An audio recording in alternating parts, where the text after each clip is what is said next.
Hi there.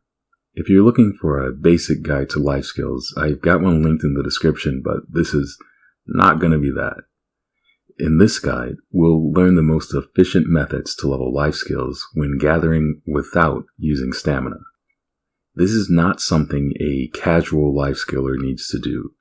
If you just want to use life skills for basic progression or consumables, this information will be wholly unnecessary.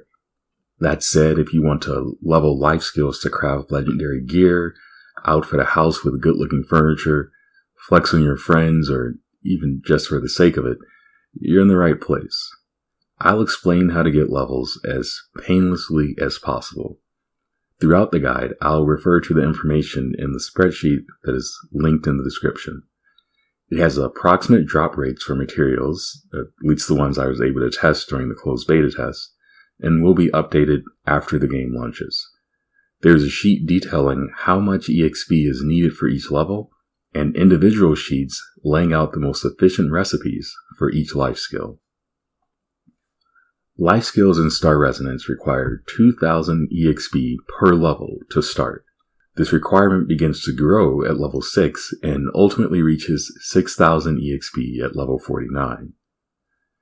Every time you craft something, no matter the level or the difficulty of the craft, you gain 2 EXP. This sounds daunting, but during the English closed beta test, I was able to gain about 72,000 EXP from crafting items. That's almost 36,000 crafts in just over 2 weeks, or roughly 2,100 crafts per day. This was nearly 3 times the amount of EXP I gained using stamina over that same period. Back then, I didn't know the information I do now.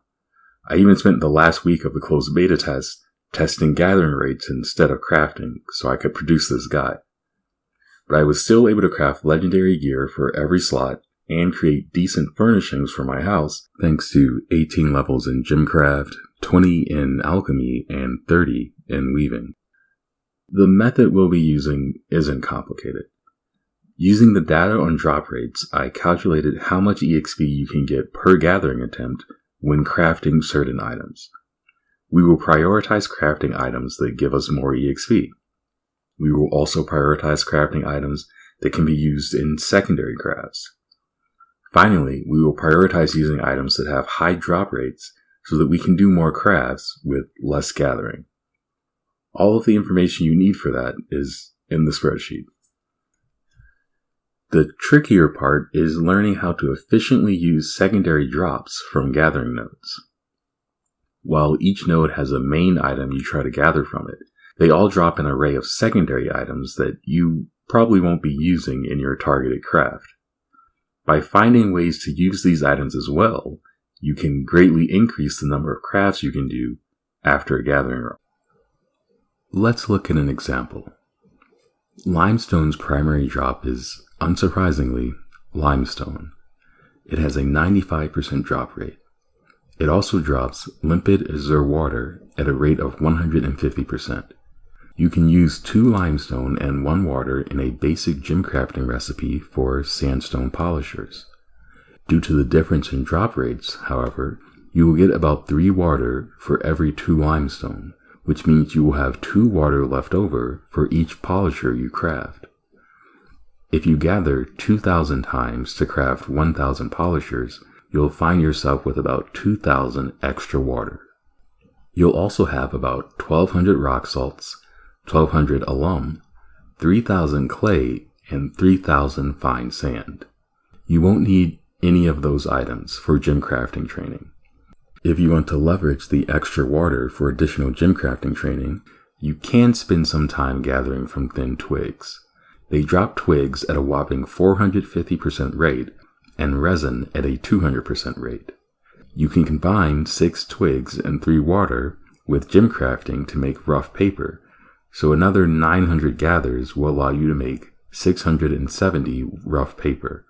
When we were making polishers, we got about 1 craft per 2 gathers. At 2 EXP per craft, this is about 1 EXP per gather.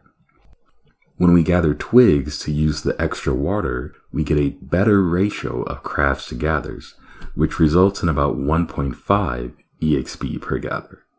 We will also get about 1,800 resin. Resin can be used in a number of highly efficient recipes, but here we can combine it with the 1,200 alum we got from our limestone mining and a common mob drop from boars and borlets to craft refined or smooth hard leather using weaving.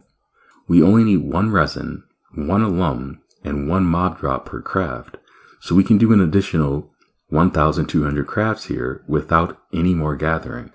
We'll still have 600 resin left over, which we could use for a quick 150 rubber crafts using alchemy, or just save for an even more efficient recipe later.